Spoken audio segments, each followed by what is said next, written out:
परिचय। पुत्र, तुम क्या कर रहे हो? पिताजी, हमारे अध्यापक ने मुझे खाद्य उत्पादन संवर्धन कार्यनीति पर कार्य दिया है, लेकिन मैं इसे समझने में असमर्थ हूँ। क्या आप मेरी सहायता करेंगे? अवश्य बेटे, हमने खाद्य उत्पादन की वृद्धि में बहुत सी तकनीकियों का प्रयोग किया है। अच्छा, पर कौन सी विधियां पिताजी? हम उन प्रजातियों का प्रयोग करते हैं जिनकी उत्पादन क्षमता उच्च होती है। क्या तुम विस्तार से जानना चाहोगे? हाँ पिताजी।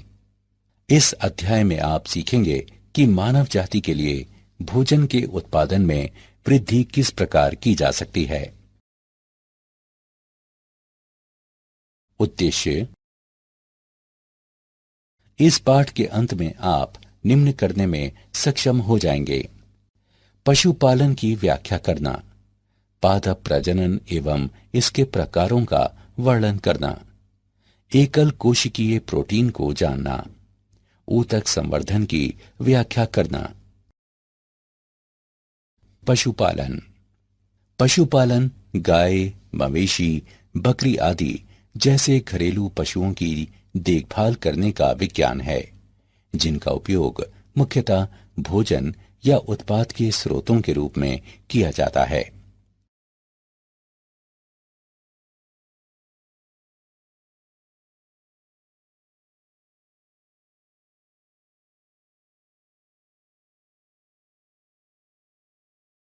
फार्म एवं फार्म पशुओं का प्रबंधन। डेयरी फार्म प्रबंधन। डेयरी उद्योग एक पशु प्रबंधन है जिसमें मनुष्य के उपभोग के लिए दूध और उससे बनने वाले पदार्थों का उत्पादन किया जाता है। दूध का उत्पादन मुख्य रूप से पशुओं की नस्ल की गुणवत्ता पर निर्भर करता है। उत्पादन क्षमता का लाभ लेने के लिए निम्नलिखित बातें आवश्यक हैं। पशुओं के लिए उपयुक्त आवास की व्यवस्था होनी चाहिए। चारे की मात्रा व गुणवत्ता को ध्यान में रखते हुए पशुओं को भोजन वैज्ञानिक ढंग से दिया जाना चाहिए। पशुओं को प्रचुर मात्रा में पीने का पानी उपलब्ध होना चाहिए। पशुओं की देखभाल इस तरह हो कि वे रोग मुक्त रहें। पशुओं एवं उनके पालकों दोनों की गहन स्वच्छता और साफ सफाई बहुत आवश्यक है। कुक्कुट पोल्ट्री फार्म प्रबंधन। कुक्कुट आदि से तात्पर्य उन पालतू पक्षियों से है जिनका उपयोग भोजन अथवा उनके अंडों के लिए किया जाता है। कुक्कुट आदि में खास तौर पर मुर्गा, मुर्गी एवं बत्तख और कभी कभी टर्की तथा कलहंस आते हैं। कुक्कुट पालन प्रबंधन के मुख्य घटक इस प्रकार हैं: रोग मुक्त एवं उपयुक्त नस्लों का चयन, पक्षियों के लिए समुचित दाने एवं पानी की व्यवस्था, फार्म के लिए उचित एवं सुरक्षित वातावरण, पक्षियों की साफ सफाई और स्वास्थ्य देखभाल। पशु प्रजनन। पशु प्रजनन कृषि की वह शाखा है जिसका संबंध मवेशी, सुअर, भेड़ और घोड़े जैसे घरेलू पशुओं की देखभाल से होता है। प्रजनन दो प्रकार के होते हैं: अंतः प्रजनन। इसका अर्थ समान नस्ल के भीतर सघनता से संबंधित पशुओं का संयोग कराना है। दूध देने की उच्च क्षमता वाली मादा और उच्च कोटि के बछड़ों और सांडों की प्राप्ति हेतु समान नस्लों की उत्तम कोटि की गायों और सांडों के जोड़ों का संयोग कराया जाता है। अतः प्रजनन और चयन की इस विधि से उत्पन्न घरेलू पशुओं की बहुमूल्य नस्लें इस प्रकार हैं: स्पेन में विकसित मैरिनो भेड़, जो उच्च कोटि की ऊन के लिए जानी जाती है। घोड़ों की आधुनिक प्रजातियां 3 अरबी घोड़ों की वंशज हैं। अतः प्रजनन से समयुग्मजता उत्पन्न होती है। इसके कारण हानिकारक अप्रबल जीनों की उत्पत्ति की संभावना बढ़ जाती है। अप्रबल जीन केवल समयुग्मज अवस्था में प्रकट हो सकते हैं, इसलिए समयुग्मजता से हानिकारक अप्रबल एलीलों यानी युग्म विकल्पी जीन का एक रूप, उसकी उत्पत्ति में वृद्धि होती है, जिससे हानिकारक फेनोटाइप उत्पन्न होते हैं। इसे अंतः प्रजनन अवसादन कहा जाता है।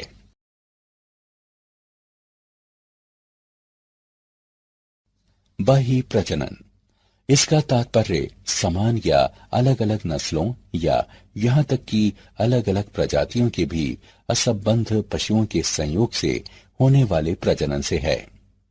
इसके निम्न प्रकार होते हैं। बाह्य संकरण, एक ही नस्ल के भीतर पशुओं के समागम की यह क्रिया बाह्य संकरण कहलाती है, किंतु उनकी नस्लों में 4 से 6 पीढ़ियों तक उनके पूर्वजों का कोई संबंध नहीं होता। इस संकरण में उत्पन्न बच्चे को बाह्य संकर कहा जाता है। एकल बाह्य संकरण से अंतः प्रजनन अवसादन से बचाव में सहायता मिलती है। प्रजनन की ये विधि उन पशुओं के लिए सर्वोत्कृष्ट है जिनकी उत्पादकता और विकास की क्षमता औसत से कम होती है।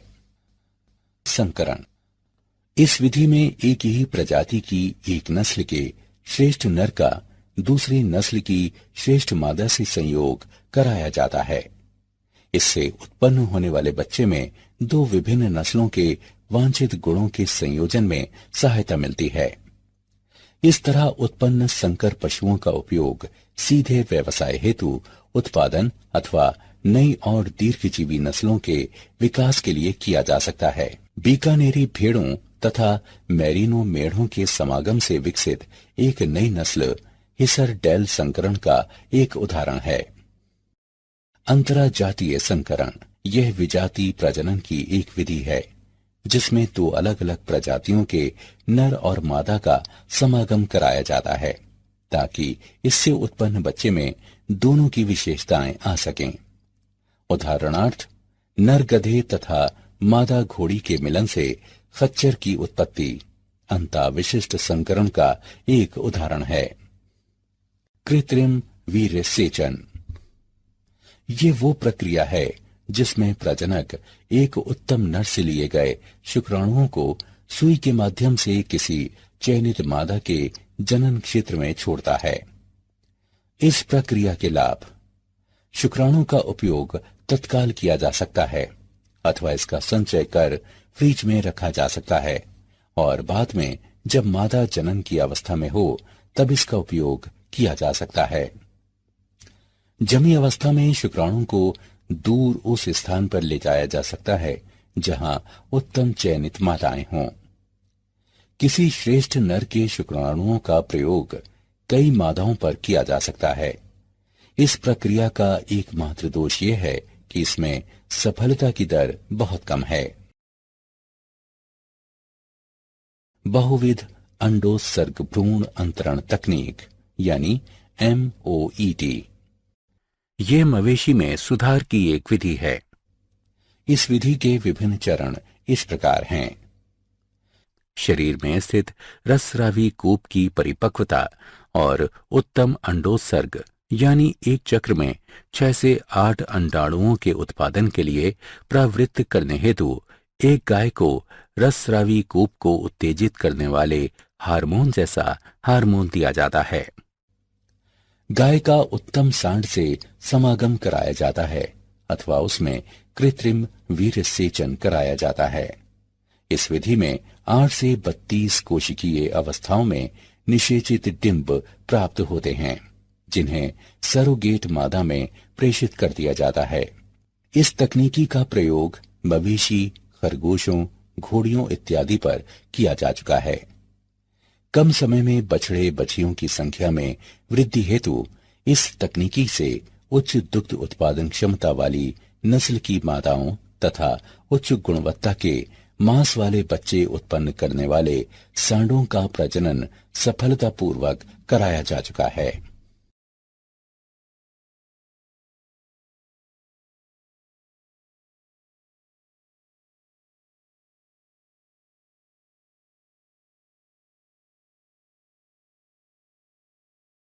मधुमक्खी पालन, मधुमक्खियों की देखरेख मुख्यतः शहद और मोम के उत्पादन के लिए की जाती है। शहद का उपयोग इन रूपों में किया जाता है। उच्च पौष्टिक आहार तथा आयुर्वेद में औषधि के रूप में, सौंदर्य प्रसाधन एवं पॉलिश उद्योगों में मधुमोम का उपयोग किया जाता है। मधुमक्खियों की एक मुख्य प्रजाति एपिस इंडिका है। मधुमक्खी पालन में ध्यान देने योग्य मुख्य बातें: मधुमक्खियों के स्वभाव आदतों का ज्ञान, मधुमक्खी के छत्तों को रखने के लिए उपयुक्त स्थान का चयन, मधुमक्खियों के झुंडों को पकड़कर छत्ते में रखना, विभिन्न मौसमों में छत्तों का प्रबंधन, शहद एवं मोम का रखरखाव और संग्रह।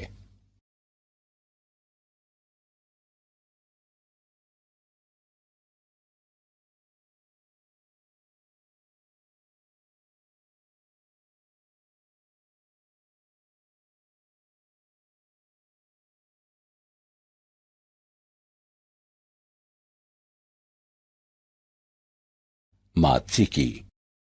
मात्स्यिकी एक उद्योग है जिसका संबंध मछलियों, मोलस्कों और क्रस्टेशियनों आदि या उनके उत्पादों को पकड़ने, उन्हें पालने, उनके प्रसंस्करण तथा बिक्री से है। यह एक महत्वपूर्ण उद्योग है क्योंकि अधिकतर लोग अपने भोजन के लिए मछलियों पर निर्भर रहते हैं। तटीय क्षेत्रों में मछली पालन असंख्य मछुआरों को आय और रोजगार प्रदान करता है। मछली के कई उत्पादों जैसे उसके यकृत का तेल, उसका औषधीय महत्व है। कतला, रोहू, कॉमन क्रॉप इत्यादि मीठे जल में पाई जाने वाली कुछ मछलियां हैं। हिल्सा, सार्डीन इत्यादि समुद्र में पाई जाने वाली कुछ सामान्य मछलियां हैं।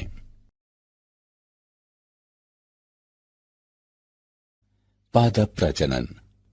पादप प्रजनन विज्ञान की वो शाखा है जिसका संबंध पेड़ पौधों को मानव जाति के अनुकूल बनाने हेतु उनके परिवर्तनशील जेनोटाइपों से होता है। पादप प्रजनन के उद्देश्य उच्च फसल, गुणवत्तापूर्ण विशेषताओं में सुधार, रोगों से बचाव, कीट अथवा नाशक जीव से बचाव, उपज क्षेत्र का विस्तार। फसल की एक नई आनुवंशिक नस्ल के प्रजनन के मुख्य चरण इस प्रकार हैं। परिवर्तनशीलता का संग्रह है। जनन द्रव्य किसी आबादी या प्रजाति में विद्यमान सभी जीनों और अलीलों का पुंज होता है।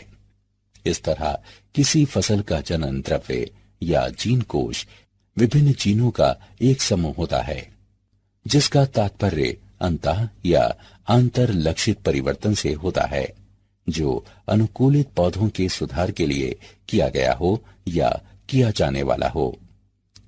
जनकों का मूल्यांकन तथा चयन। जनक वे पादप होते हैं जिनका चयन नया पादप उत्पन्न करने हेतु संकरण में लगाने के लिए किया जाता है क्योंकि इन पादपों के विशिष्ट गुणों को प्रजनक किसी पौधे में संयुक्त रूप से समाहित करना चाहता है। चयनित जनकों के बीच संकरण। पर संकरण जननिक स्तर पर एक दूसरे से भिन्न दो पौधों के संकरण की प्रक्रिया है जिससे एक तीसरे पौधे की उत्पत्ति होती है और जिसकी विशेषताएं भिन्न बहुधा वांछित होती हैं। एक ही प्रजाति के पौधों का संकरण आसानी से हो जाता है और इससे उर्वर पौधों की उत्पत्ति होती है। दो भिन्न जातियों के पौधों का संकरण कठिन होता है और इससे प्राप्त पौधे आमतौर पर बांझ होते हैं। उत्तम पुनर्योगजों का चयन और परीक्षण। इस चरण में संकरण से उत्पन्न उन पौधों का चयन किया जाता है जिनमें वांछित गुण हों। प्रजनन की दृष्टि से ये एक अति महत्वपूर्ण चरण है। नए कंशड़ों यानी कृषिज उपजाति का परीक्षण, निर्मुक्त होना तथा व्यापारीकरण। इस चरण में वांछित गुणों की संदर्भ में चयनित पौधों को शोध क्षेत्र में उगाकर उनका मूल्यांकन और आदर्श वातावरण में उनके प्रदर्शन का अवलोकन किया जाता है।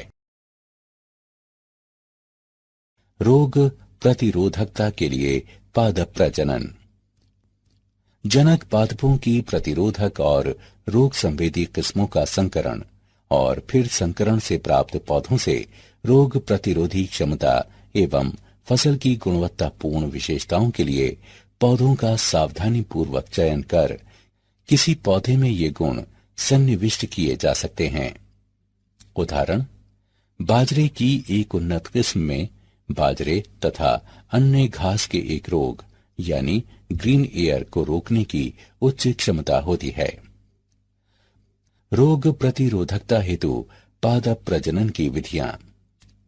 उत्परिवर्तन तब होता है जब किसी जीन में उसके आनुवंशिक संदेश यानी जेनेटिक मैसेज को बदलने के लिए परिवर्तन किया जाता है, जिससे नए गुण उत्पन्न होते हैं जो पूर्वजों में नहीं होते। एक उत्परिवर्तक यानी म्यूटाजेन तत्व का वाहक है जो एक जीन की भौतिक संरचना में इस तरह से स्थायी परिवर्तन ला सकता है जिससे आनुवंशिक संप्रेषण परिवर्तित हो जाए। विभिन्न किस्मों के विकास हेतु उत्परिवर्तकों यानी म्यूटाजेन का उपयोग, जिससे खेती की उपज में वृद्धि हो सकती है, ये प्रक्रिया उत्परिवर्तन प्रजनन कहलाती है।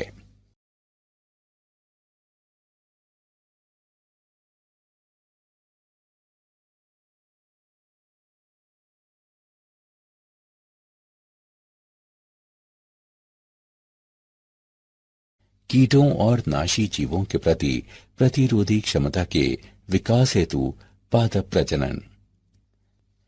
कीटों का आक्रमण खेती की एक गंभीर समस्या है जिससे फसल की हानि होती है और उत्पाद की गुणवत्ता में कमी आती है।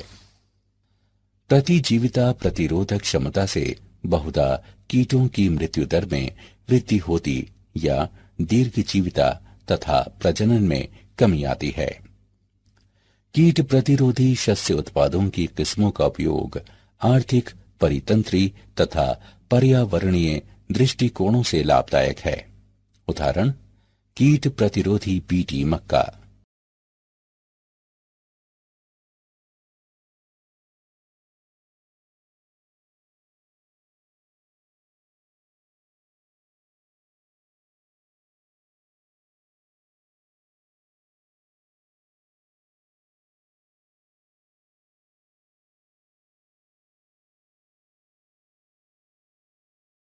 खाद्य सामग्री की उन्नत गुणवत्ता के लिए पादप प्रजनन। अनिवार्य सूक्ष्म पोषक तत्वों से वंचित आहार लेने से बीमारी, जीवन अवधि में कमी हो सकती है। ऐसे में जैव प्रबलीकरण यानी बायोफर्टिफिकेशन विधि फसलों में इन पोषक तत्वों के उच्चतर स्तरों के विकास की विभिन्न विधियों में से एक है। जैव प्रबलीकरण बायोफर्टिफिकेशन फसलों के प्रजनन की एक विधि है जिससे पोषक अवयवों में वृद्धि होती है।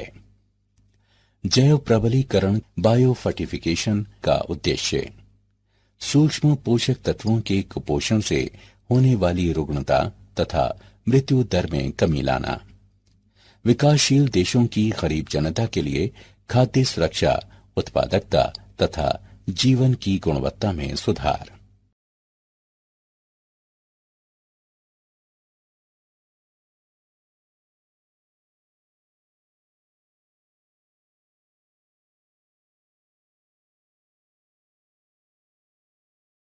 एकल कोशिका प्रोटीन एससीपी शैवाल, यीस्ट, कवक या बैक्टीरिया से प्राप्त होने वाले प्रोटीन को एकल कोशिका प्रोटीन यानी एससीपी कहते हैं।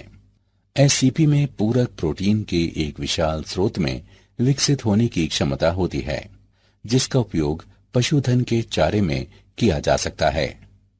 यीस्ट एससीपी का एक स्रोत है।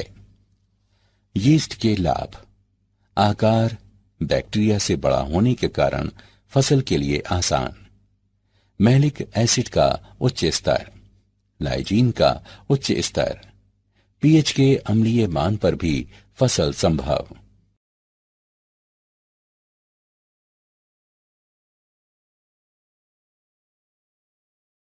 ऊतक संवर्धन: पूर्णतः नियंत्रित और स्वास्थ्यकर स्थितियों में किसी परख नली में कर्तोत्कियों यानी विलगित ऊतक से किसी पादप के प्रवर्धन को ऊतक संवर्धन कहा जाता है। विलगित ऊतक से नया पादप उत्पन्न करने की क्षमता एक कोशिका की अलग होने और एक नए ऊतक या अंग उत्पन्न करने की क्षमता टोटिपोटेंसी कहलाती है। ऊतक संवर्धन से पादप उत्पन्न करने की विधि को सूक्ष्म प्रवर्धन कहा जाता है। सूक्ष्म प्रवर्धन से उत्पादकों को उन पौधों के उत्पादन में वृद्धि करने में सहायता मिलती है जिनका प्रवर्धन अत्यंत धीमी गति से होता है। सूक्ष्म प्रवर्धन से विकसित पौधे आनुवंशिकता के स्तर पर मूल पादप के समान होंगे जिससे उनकी उत्पत्ति हुई है, इसलिए इन्हें काय कृतंक यानी सोमा क्लोन के रूप में जाना जाता है। अनुकूल स्थितियों में एक उपयुक्त पोषक माध्यम पर दो अलग अलग किस्मों से ली गई कायिक कोशिकाओं के जीव द्रव्यकों के संयोजन की प्रक्रिया को कायिक संकरण कहा जाता है। टमाटर और आलू के जीव द्रव्यकों के संयोजन से उत्पन्न पोमेटो कायिक संकरण का एक उदाहरण है, किंतु इस पौधे में व्यावसायिक पैमाने पर उत्पादन के लिए सभी वांछित गुण नहीं होते। क्या आप जानते हैं, विशाल बीज कंपनी सिंजेंटा ने इस वर्ष कोलोराडो से ओहियो और केंटुकी से मिनेसोटा तक की समस्त कॉर्न बेल्ट में 800 भूखंडों पर अपनी एग्रीश्योर आर्टिजियन पद्धति शुरू की है, जहां किसान अन्न उगाते हैं। सिंजेंटा जीन ब्लू प्रिंटिंग कार्यक्रम में गंभीर सूखे की स्थिति में कई संकर प्रजातियां विकसित की गई हैं।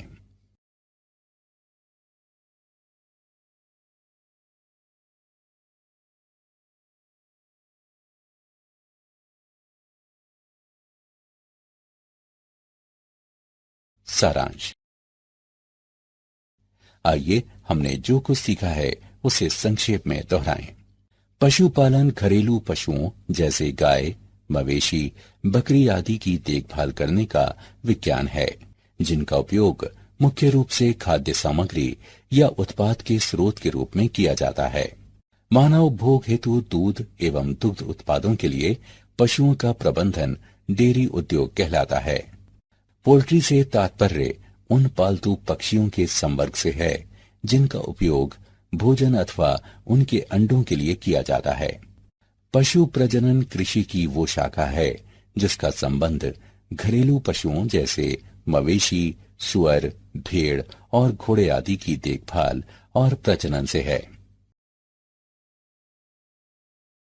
प्रजनन दो प्रकार के होते हैं, अंतः प्रजनन। प्रजनन की इस विधि में एक ही नस्ल के भीतर सघनता से संबद्ध पशुओं का समागम कराया जाता है। बाह्य प्रजनन, ये एक ही नस्ल के असंबंधित पशुओं या विभिन्न नस्लों के पशुओं अथवा विभिन्न प्रजातियों के पशुओं का आपस में मिलन करवाने को संदर्भित करता है। इसका तात्पर्य प्रजनन की उस विधि से है जिसमें एक ही नस्ल के या विभिन्न नस्लों या फिर प्रजातियों के असंबद्ध पशुओं का संयोग कराया जाता है। मधुमक्खी पालन मुख्यतः शहद एवं मोम के उत्पादन के लिए किया जाता है। मात्स्यिकी एक प्रकार का उद्योग है जिसका संबंध मछली, सीपियों यानी मोलस्क, कवच युक्त जीवों यानी क्रस्टेशियन आदि को पकड़ने, उनका प्रसंस्करण तथा उनकी बिक्री से होता है। पादप प्रजनन विज्ञान की वो शाखा है जिसका संबंध पेड़ पौधों को मानव जाति के अनुकूल बनाने हेतु उनके परिवर्तनशील जेनोटाइपों से होता है।